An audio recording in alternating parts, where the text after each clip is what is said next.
Olá, pessoal! Sou Adriana Macedo e recentemente, eu fiz aí umas reuniões, enfermagem avançada, fiz reuniões aí com enfermeiros, com auxiliares, com técnicos de enfermagem, mostrando um novo caminho dentro, das práticas integrativas para que esses profissionais pudessem empreender.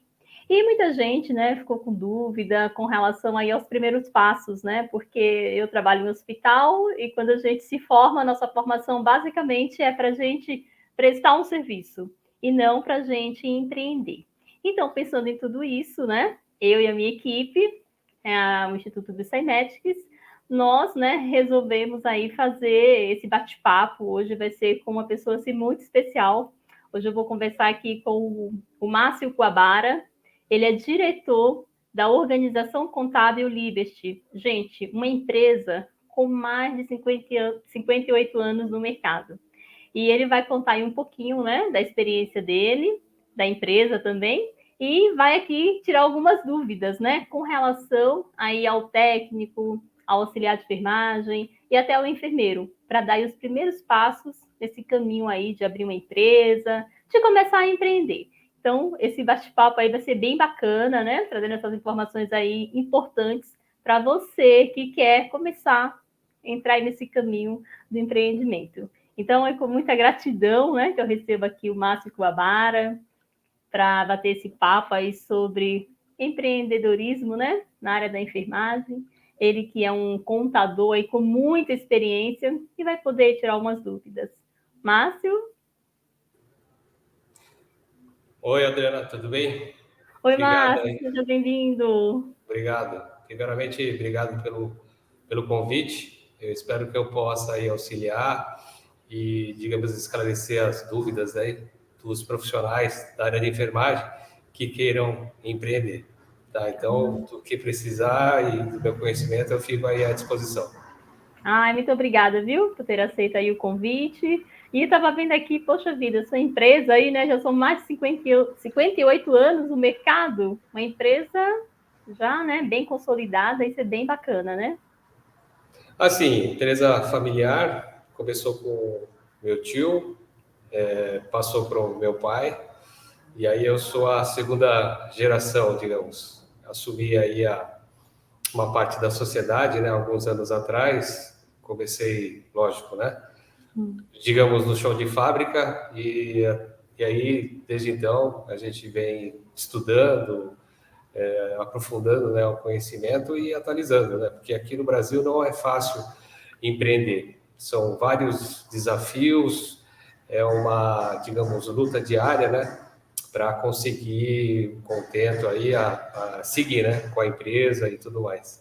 Mas graças a Deus, nessas mais de 5 décadas, né, a gente tem auxiliado aí vários empresários a, digamos, seguirem, né, na parte empresarial e assim almejar, né, os rendimentos e conseguir, né, sanar os problemas do dia a dia. Ai, que bacana, Márcio. Então, estamos, pessoal, aí, ó, com a pessoa certa, alguém que já está há muitos anos no mercado, que está aí sempre se aprimorando, para poder oferecer aí um melhor serviço.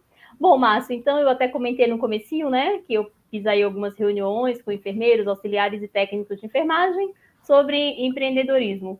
Mas também não é a minha área, Essa parte aí de abertura de empresas, isso eu não entendo nada. Por isso que eu resolvi aí conversar com uma pessoa experiente, para trazer tirar essas dúvidas da gente. Então, a primeira pergunta é uma pessoa, de nível técnico, auxiliar e o técnico de enfermagem, que tem ali a sua formação técnica e resolve fazer um curso de terapias, uma formação em Reiki, por exemplo. Qual o primeiro passo, para eles aí abrir uma empresa, começar a oferecer esses atendimentos? O que você orienta aí para eles? Bom, de primeiro momento, ele pode trabalhar como profissional autônomo, né? E efetuar esses valores recebidos no chamado Carnê-Leão. É um programa específico da Receita Federal para aqueles que elaboram por conta própria, né? São pessoas físicas, só que daí eles vão ter que calcular os tributos mês a mês e recolher, dependendo do valor recebido, o imposto de renda no mês subsequente aos valores recebidos. Também pode ocorrer desses valores, desses rendimentos, servirem como base de cálculo para recolhimento do INSS, tá? Então, aí teria que verificar o perfil, tá, da pessoa, se ela quiser seguir por esse lado. A outra opção para os auxiliares e técnicos, eles podem também abrir o MEI, o microempreendedor individual. Logicamente, esse MEI, ele tem suas particularidades, mas as principais são: ele vai passar a pagar um valor fixo, né, que é chamado DAS, Documento de Arrecadação do Simples Nacional. Hoje está em torno de uns R$ 70, e quando ocorre a mudança do salário mínimo, né, federal, geralmente ocorre também o aumento, né, do recolhimento, porque dentro desse recolhimento está também englobado a parte do INSS, com base em um salário mínimo, tá? Então, ele pode recolher dessa forma e daí ele vai estar segurado, vai ter todos os direitos previdenciários, por exemplo, auxílio acidente, salário maternidade, enfim, todas as obrigações, mas balizadas em um salário mínimo, que é o valor com base, né, de recolhimento, tá? E nesse caso também ele pode depois se aposentar, tá? Mas no MEI ele só se aposenta por tempo, por idade, tá? Você tem duas possibilidades de se aposentar hoje: ou por idade ou por tempo de contribuição. Homem se aposenta com 65 anos de idade e mulher com 60 anos. Então, se ele optar pelo MEI, tá? Nas vias normais, a pessoa só vai poder se aposentar por idade. Se ela quiser contar esse período como MEI, como tempo de contribuição, ela vai ter que recolher o INSS, a complementação do INSS à parte, tá? Então, fica aqui bem claro que, assim, de bate-pronto, a pessoa, o auxiliar ou o técnico, teriam essas duas opções aí para esse complemento de renda. Nossa, muito interessante. Eu até fiquei aqui imaginando, né? Porque talvez no início a pessoa não queira assim de cara ir para o MEI, né? Mas aí ela pode ser um carnê-leão, de repente, sei lá, fazer os atendimentos dela ali nos horários vagos e acrescentar, né, o que ela ganhou de atendimentos e pagar esse carnê. Seria isso, né? Isso, exatamente. Esse carnê-leão, hoje, ele é feito de forma online. A Receita Federal, ela abriu isso num portal específico dentro do site da Receita Federal.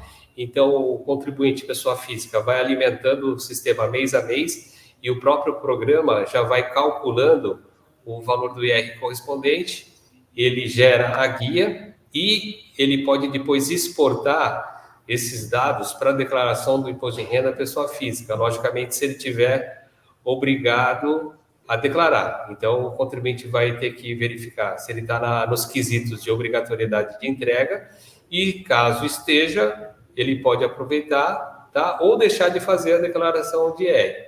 Aí fica a critério, como eu disse. Se ele não tiver obrigado, é por espontaneidade, o contribuinte que decide se vai efetuar a entrega ou não. Nossa, bem bacana. Olha, já aprendi bastante aqui, tá vendo, pessoal? Falei para vocês, né? Essa parte eu não entendo mesmo. Bem, bem interessante. E assim, para o enfermeiro, que no caso já tem o nível superior, muda alguma coisa ou mantém aí a mesma linha do técnico e do auxiliar? Sim, aí já tem uma tratativa diferenciada. Digamos, o enfermeiro que já se graduou, fez o curso superior, ele não pode abrir o MEI. Ele pode ainda trabalhar como profissional autônomo, seguindo as mesmas regras que eu comentei há pouco. Mas para a empresa, ele já fica restrito a abrir uma microempresa. Aí já muda um pouco a figura. Ao invés de ele recolher um valor fixo do MEI, ele vai passar a recolher o DAS com base no faturamento. Então, de acordo com o faturamento dele, vai ser verificado em qual parte da tabela, né? Porque no Simples Nacional Microempresa existe uma tabela escalonada. Então, assim, quanto maior for o faturamento, maior vai ser a alíquota que ele vai estar sujeito a recolher, tá? E nesse caso, diferente do MEI, que já está, digamos, embutido o recolhimento previdenciário para fins de benefícios, né? Ele vai ter que recolher o Prolabore. Prolabore é a remuneração tributável dos sócios, tá? Funcionário seletista recebe salário. Dono de empresa, sócio, recebe Prolabore. Só que, diferente também do salário, o salário sempre quando tem a convenção coletiva anual e o acordo, né, da categoria, é aplicado um percentual e o salário só aumenta. No caso do Prolabore, o titular da empresa é que decide por qual valor recolher. Então, por exemplo, no primeiro momento, eu quero recolher com base no salário mínimo, que é o valor mínimo de base de cálculo para recolhimento. Se, digamos, no período mais favorável, ele quiser aumentar o valor do Prolabore, ele pode, tá? Informa isso mês a mês, no E-Social, né? No programa do governo que cuida da folha. E se, por exemplo, esse mês aqui as coisas não foram tão boas, então eu vou diminuir um pouco os impostos, então eu vou diminuir um pouco o meu recolhimento previdenciário. Ele pode voltar a recolher sobre um salário mínimo e, enfim, aí periodicamente ele pode rever a estratégia. Digamos que ele, eu decidi seguir para uma previdência privada, então eu vou passar a recolher um valor diferenciado do meu Prolabore. Ele pode. Aí, digamos, na terceira idade, que, digamos, ele quiser usufruir, né, de tudo que ele trabalhou, ele pode ter os dois rendimentos, o INSS, que é a aposentadoria pública, e a previdência privada, que ele faz o plano de acordo com o que ele quiser. Eu quero me aposentar com 60 anos e eu quero receber da previdência privada uma base de R$ 3.000 mensais. Ele escolhe uma instituição, lógico, né, que seja garantida, enfim, que dê algumas referências, conversa com o analista e passa para ele a proposição. E com base nisso, baseado no fator idade, valor de início de recebimento da contribuição, valor pretendido, o analista vai passar um plano para ele para recolhimento mensal. Então, basicamente, seria dessa forma. Nossa, muito interessante. Olha, eu pensei que seria a mesma linha aí do auxiliar e do técnico, né? Mas vocês viram, né? O pessoal muda, tem essa diferença. Por isso que é bom conversar com quem entende. E também tem uma outra questão, né, Márcio? A questão de servidores públicos, né? Aqui a gente está falando do público seletista ou daquelas pessoas que ainda não têm nenhum vínculo e querem empreender. Mas também a gente tem aquela questão, né? E nesse caso, muda também, ou cada caso é um caso, aí teria que entrar em contato com você depois, especificar bem, né? Aí o vínculo da pessoa. No caso de servidor público, o primeiro quesito que ele tem que tomar cuidado é verificar o seu estatuto. Se o estatuto não faz menção a impedimento de trabalhar com a outra atividade, sendo empreendedor, tá? E se permitir, quais as atividades que seriam permitidas. Via de regra, a parte de treinamento, ensino, ela não tem objeção. Mas, dependendo da função que o servidor exerce, pode haver um conflito de interesses e, por isso, do impedimento dele trabalhar por conta própria. Então, a primeira questão seria analisar esse ponto, né? Até mesmo para não ter nenhum, digamos, nenhum imbróglio, né, com o órgão, né, contratante. Sim. Tá? Mas, feito isso, não havendo nada que impeça o servidor de trabalhar, ele pode seguir da mesma forma, tá? Aí a questão do INSS também tem que ser observada, dependendo para qual tipo, né, de órgão que o servidor trabalha, para ter um complemento do INSS normal, né? Porque tem aquela previdência dos próprios servidores públicos e também pode ser visto, né, a questão da possibilidade dele receber também pelo INSS. Olha, que interessante. Bom, aí já é uma coisa assim mais peculiar, né? Aí tem que ver. Com certeza, aí tem que ver cada caso. Cada caso. Aquele jargão, né? Cada caso é um caso. Então, teria que analisar o perfil, né, de cada contribuinte, de cada pessoa que queira seguir, né, com esse empreendimento, e daí analisar a situação e oferecer a melhor proposta para ele seguir. Logicamente que isso daí não é uma coisa taxativa. O governo, ele, digamos, e o Congresso, eles mudam as leis periodicamente. Então, pode ser que num primeiro momento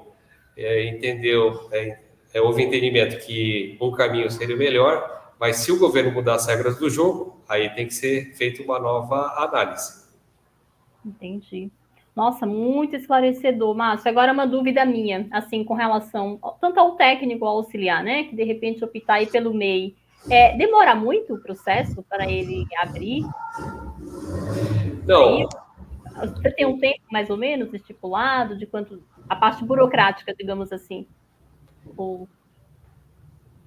O MEI é uma das maiores, um dos maiores tipos de empresas, né, desde a sua criação, que tem usuários, né? A única coisa que, em primeiro lugar, ele tem que ter aquele cadastro no sistema gov.br, tem que ser no mínimo nível prata ou ouro, para poder fazer a validação, tá? Isso daí é uma questão de segurança, tá? Que foi, digamos, aprimorada pelo governo, porque às vezes ocorria perda de dados e, digamos, uma pessoa mal intencionada pegava esses dados e criava um MEI, tá?